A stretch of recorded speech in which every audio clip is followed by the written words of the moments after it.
It just can't get any worse than that, but it is.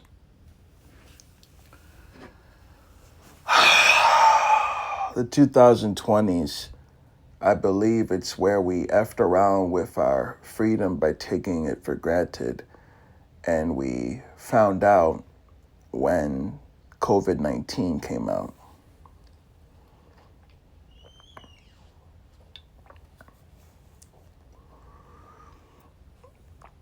I like to think that 2020 was the grandson of 1984, or better yet, 1984. And 2020 would be best friends by now.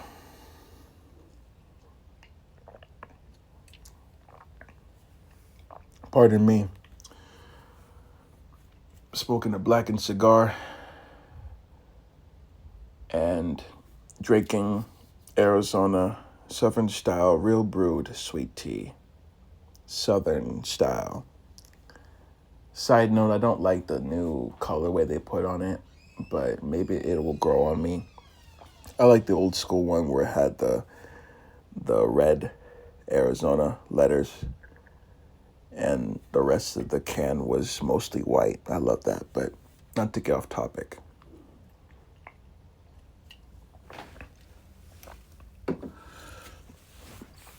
It don't matter who's in office. Eventually, nothing can save America from what's been written. And it is written that capitalism will expand to the point where the little man will have no chance, that the average individual will have to work multiple jobs to take care of his business, to take care of her business and whatnot. And thanks to all this gender war BS you got going on, is so that they don't depend on one another, which leads to hyper capitalism where you can't even afford to be with someone no matter how much you care about them. And I believe it will hurt the man. It will hurt the man a lot more. But the women gonna have their troubles too now. They do.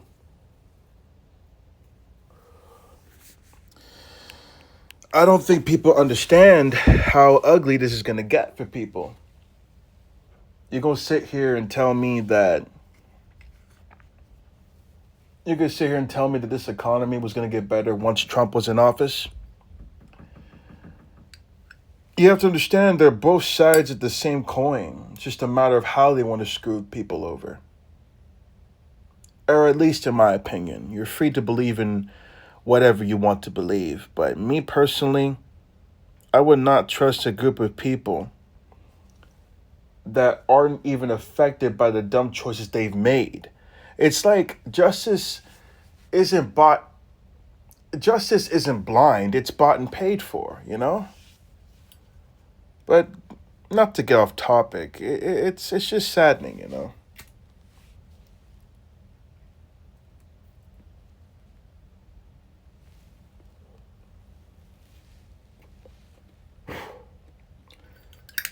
You would think that these people have this audacity to understand how things work. You would think that these people in suits could think about the common man and wonder how can we do it, but it doesn't work like that, not in America. When Woodrow Wilson wrote the act that gave birth to the Federal Reserve as we know it, later on before he passed away, he talked about how he regretted that. How he knew that he set America for failure for centuries to come, for years to come, and here we are now, where the cost of living is too high.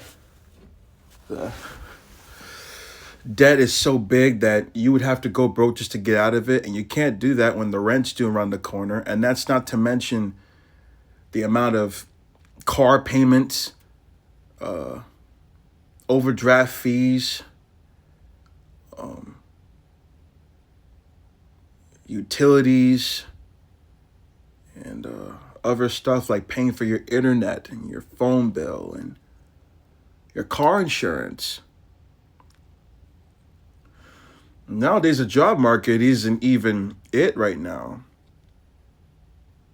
And one of America's biggest problems, I believe its number one problem, is internal division. No doubt in my mind. And Abraham Lincoln quoted about that a lot. A lot, a lot, a lot. And by a lot, I mean he did not shy away from the fact that the only way America could fall was the trouble within. And we've had internal conflict for a very long time, like the Civil War and even political conflicts where, okay, it's one thing if he's not helping us, another thing if we gotta take him out, and performing the common plausible deniability ritual. And let's not talk about the war on terror, how we say we're all for democracy, but we played a big role thanks to the CIA and other shadow government personnel that have contributed to toppling governments in order to have better control of things. It gets crazy. It gets really crazy. But all I could say is that things are not going to be the same as they used to be. And the average person, like all this conflict going on, like the immigration crisis and all these things, at the end of the day, all of this is just to keep us distracted and to keep us in disarray. But you gotta understand, when it comes to these issues, there's complications. On one hand, you don't want just anyone coming to the country, because there are people that do not like us. There are people that hate us. That's why sleeper cells are a thing.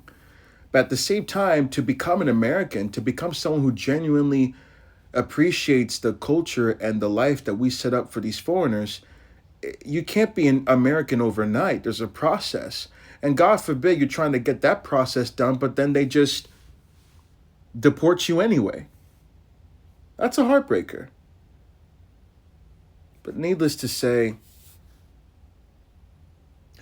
I think it's important to know that the system isn't broken, it's rigged. It's designed to function the way it's functioning now. That way you and I don't stand a chance. And like, we look into USA, the foreign policy, the Great War on Terror, inflation, school shootings, all these things. I believe all these things are going to brew up to a point where America will not recover. It's not going to. We are way past $33 trillion in debt, and they're worried about the $600 you spent thanks to the IRS. And on top of that, not only are we in so much debt, but that we don't even have much power in the US dollar anymore. It's lost way past 90% of its value. What I'm trying to say is America is cooked. Internal division and the moral bankruptcy is so egregious and grievous. It's so diabolical and devastating and downright abhorrent that you just can't you can't get the majority to stop smelling the syrup. Regardless of your beliefs, you got to admit that when you hold on to this animosity and this and all that stuff, it's like a Michael Jackson song. It doesn't matter who's wrong or right. You just got to beat it and just focus on what really matters. Because whether we're blue collared workers or soldiers or doctors or even a person working at a restaurant being a server or washing dishes, we're people first before we're any of those things. And the problem is the person's neglected. Now, don't get me wrong, in life, in order for someone to win, someone has to lose. And that's the issue. Problem is we got too many losers. And the problem is those of us that don't want to lose, we keep losing, not because we're incompetent, but because of circumstances. Your parents' way of doing things isn't how it works now in this generation. You got to work damn near 2 to 3 jobs to make sure you're not evicted. Because once you're evicted, you're out in the street. And once you're out in the street, That's the last place you want to be. Hell, I would argue that's the place you do not want to be. Let's rephrase that. You don't want to be there. Because when you're there, you're invisible. No one, everyone else can't help you because number one, they don't know what you can do with that money. Most people who are homeless don't make the right choices, whereas other ones, all it took was one car accident. They're in a coma for 3 months. As soon as they get up, oh, congratulations, you made it. Bad news is you done lost everything.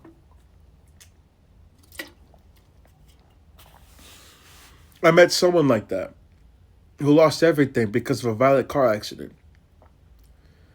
They recovered, took them time to recover, but there was no one else to help them get back on their feet. So they're out on the street. And I helped them as much as I could. It was a wife and a husband out in the street. It's just, man.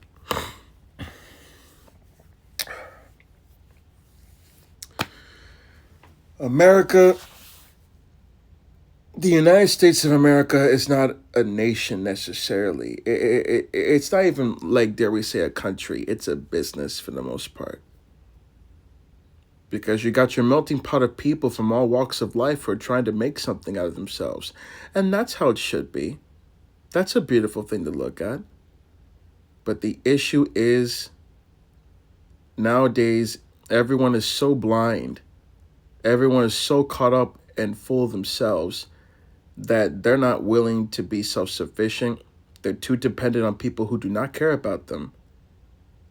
And they keep blaming it on these politicians like, okay, Donald Trump, yeah, he's doing all that tomfoolery, but did we forget about what happened when Biden was in office? I mean, the only reason why they voted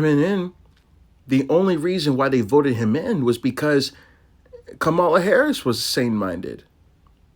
Now, me personally, I wouldn't have a problem with a woman being president, but Kamala Harris did a lot of tomfoolery herself. Not to mention the innocent black men that were imprisoned back where she was in California. And Tulsi Gabbard exposed her by saying that she withheld evidence that could have set those guys free because they didn't do anything wrong. Imagine someone like that being your president, where they can just do anything because it's all about the self-interest. Y'all gotta understand. It's one thing if you're being supportive of your people, and then there's, oh, we don't want you. You're not fighting for the people. You're fighting for our self-interests. Y'all don't pay attention to the stuff you see. When you watch the movie Jason Bourne, they turned that dude into a weapon, and once the Treadstone program was taken down, he was the one that defied the system, being like, okay, wait a minute. So y'all go turn me as a weapon, but I can't think for myself. That's crazy. That's why they tried to kill that dude. His own government used him as a weapon, and when they didn't need him anymore, they tried to kill him off. That is insane. That's why that previous trilogy was intense and grounded in realism for the most part. Because that's what this country is, bruh. This country, like every country has its flaws. But you cannot tell me that we're the greatest country in the world right now. Our American justice system is a joke. Yeah, you can't go to jail for being a freak, but when it comes to all the deviousness and you're a billionaire, you can get away with almost anything. Diddy's about to walk. Diddy might walk free. Yeah, gotta get charged for other stuff, but that's not the point. What I'm trying to say is everything from 9/11, everything from these school shootings, everything from hurting lawful gun owners, everything from using a dead black man just to get in office and not help us out as black people. No matter who you are, I don't care what race, I don't care what color, gender you are. At the end of the day, America is so cooked that there's something coming across the horizon to where, yeah, you helped Ukraine, you helped Israel, you helped all these people, but you can't do a damn thing for yourself. And that's going to cost you everything. And when we fall apart because of our troubles within, ain't nobody going to come out to save us. America first, America alone.